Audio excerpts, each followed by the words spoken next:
বৈষম্য মুক্ত একটা বাংলাদেশ আপনারা গড়তে চেয়েছিলেন, কিন্তু আমরা দেখলাম যে নতুন বাংলাদেশের প্রথম যে সংসদটা অনুষ্ঠিত হলো, সেই প্রথম সংসদেই আপনাদের এই যে জুলাই অভ্যুত্থানের যে আমরা বলি তাকে অগ্রনায়ক সেনানায়ক নাহিদ ইসলাম, আপনাদের কেন্দ্রীয় আহ্বায়ক, তিনি কিন্তু সকল দলকে ক্রেডিট দিয়েছেন একমাত্র উইদাউট ইসলামী আন্দোলন বাংলাদেশ এবং ছাত্র আন্দোলন।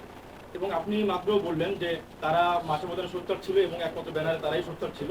তাহলে আসলে কি বৈষম্যমুক্ত বাংলাদেশ গড়ার কথা বলে প্রথম পার্লামেন্টে নতুন বাংলাদেশ আপনারা একটু বৈষম্য করলেন কিনা, এটা আমার জিজ্ঞাসা। প্রথমত হচ্ছে, আমি যতদূর আমার জায়গা থেকে মনে আছে বক্তব্যটা, সেখানে হচ্ছে এরকম স্পেসিফিক এভাবে ছিল সম্ভবত যে ছাত্র দল, ছাত্র শিবির, ছাত্র অধিকার পরিষদ, ছাত্র শক্তি সহ বাংলাদেশের ইসলামপন্থী রাজনৈতিক দলের ছাত্র সংগঠনগুলো, এইভাবে কথাটা ছিল এবং স্পষ্ট এটাই আছে। আমার কাছে মনে হয় হয়তো তার জায়গা থেকে এটা মনে হয়েছে যে ইসলামপন্থী রাজনৈতিক দল তো, অনেক রাজনৈতিক দল তাদের জায়গা থেকে শুরু থেকে শেষ পর্যন্ত কোনো না কোনো সময় নেমেছে 5ই আগস্টের আগে পর্যন্ত। তো একটা বলতে গিয়ে যদি আরেকটা ছাড়া যায়, যদি মনে কষ্ট পায়, এই জন্য হয়তো বা একসাথে বলেছে। কিন্তু আমরা এটা সব সময়, শুধু আজকে না, ওই একদিনের বক্তব্যও না, ইভেন যে কেউ যদি ব্যক্তিগতভাবেও জিজ্ঞাসা করে, এবং যে কোনো সময় আমরা সব সময় এটা স্মরণ করে এসেছি। এবং আমরা মনে করি যে ইতিহাস তো তাদের জায়গা থেকে, এটা ইতিহাসের প্রত্যেকটা এক একটা ডকুমেন্ট, কিন্তু যে তা আমাদের পীর সাহেবের সেই বক্তব্য, আমাদের নায়েবে আমির সাহেবের সেই বক্তব্য, তো এটা অস্বীকার করার কোনো সুযোগ নেই। আর এটা যদি কোনো কারণে ওই সময় স্পেসিফিকভাবে নাও করা হয়, আমার মনে হয় যে এটা হয়তো অবশ্যই আগামীর জায়গা থেকে এটা মাথায় থাকবে যে এটাও আসা উচিত। এবং কোনো কিছু বলা না বলা দিয়ে ইতিহাসে কারো ভূমিকাকে স্কিপ করার কারোরই সুযোগ থাকবে না আসলে। তো আমরা এটুকু জানাতে চাই, আমি আমার জায়গা থেকেও, ইসলামী আন্দোলন বাংলাদেশ, তাদের ছাত্র সংগঠন, যুব সংগঠন, শ্রমিক সংগঠন, তারা তাদের জায়গা থেকে যে অবদানটুকু রেখেছে এটা অবশ্যই স্বর্ণাক্ষরে লেখা থাকবে। একটু মানে আপনার সাথে সম্পর্ক না বললেই না, আপনি বলছেন ইসলামপন্থী দল, ইসলামী ছাত্র শিবির, তারাও কিন্তু একটা ইসলামপন্থী দল হিসেবে আমরা চিনি।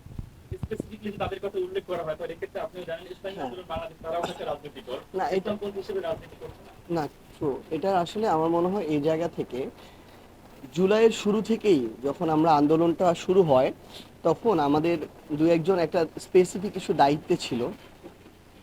ঢাকা বিশ্ববিদ্যালয়ের ওই কেন্দ্রিক নাহিদ ইসলাম বা আমাদের আসিফ মাহমুদ, তারা হচ্ছে একটা ছাত্র সংগঠন করতো। যেমন আসিফ মাহমুদ করতো ছাত্র অধিকার পরিষদ, নাহিদ ইসলাম করতো ছাত্র শক্তি। এরপরে হচ্ছে ওইখানে আমি আমার জায়গা থেকে বলতে পারি, একদম শুরুর দিন থেকে যখন আন্দোলনটা একটু বড় হচ্ছিল, জুলাইয়ের 1, 2, 3, 4 তারিখের পরে, তখন আমাদের কেউ কেউ তাদের জায়গা থেকে ছাত্র শিবিরের সাথে সরাসরি যোগাযোগ করতো, সাপোর্টের জন্য ছাত্র দলের সাথে করতো। তো সেই জায়গা থেকে আমি মনে করি যে আসলে কি এটা মানে একদম উদ্দেশ্য প্রণোদিতভাবে আসা ব্যাপারটা এমন নয়। হয়তো কেউ যদি মনে করিয়ে দিত ওই মুহূর্তে যখন নোট করছিল, তখন হয়তো এটা চলে আসতে পারতো। তো আমি অবশ্যই আমার জায়গা থেকে ব্যক্তিগতভাবে তো বললামই, এবং আমি মনে করি যে ইনশাআল্লাহ পরবর্তীতে এই জিনিসটা একদম সেভাবেই গর্বের সাথে উচ্চারিত হবে ইনশাআল্লাহ। আচ্ছা, পীর সাহেব চরমনাই এবং শাহেখের চরমনাই রাজনৈতিক ব্যক্তি হিসেবে কেমন?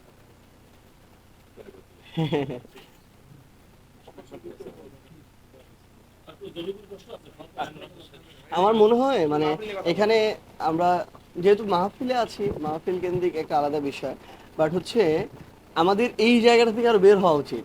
মানে প্রশ্নগুলো এখন কিন্তু বাংলাদেশের গুরুত্বপূর্ণ, আমরা একটা রাজনৈতিক দল মনে করি ইসলামী আন্দোলন বাংলাদেশকে, খুবই গুরুত্বপূর্ণ একটা রাজনৈতিক দল। এবং বাংলাদেশের প্রত্যেকটা জেলা উপজেলা তাদের অসংখ্য সমর্থক আছে, মানুষ আছে।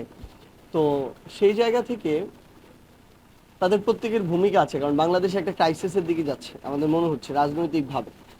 তো আমরা দেখেছি ওই ঐকমত্য কমিশনে ইসলামী আন্দোলন বাংলাদেশের পক্ষ থেকে যেভাবে কণ্ঠস্বর উঁচু করা হয়েছিল বাংলাদেশের পক্ষে, সংস্কারের পক্ষে, সেটার বিপক্ষে যদি যায়, এটা যে সবাই মিলে হতে হবে ব্যাপারটা এমনও না, হলে খুবই ভালো।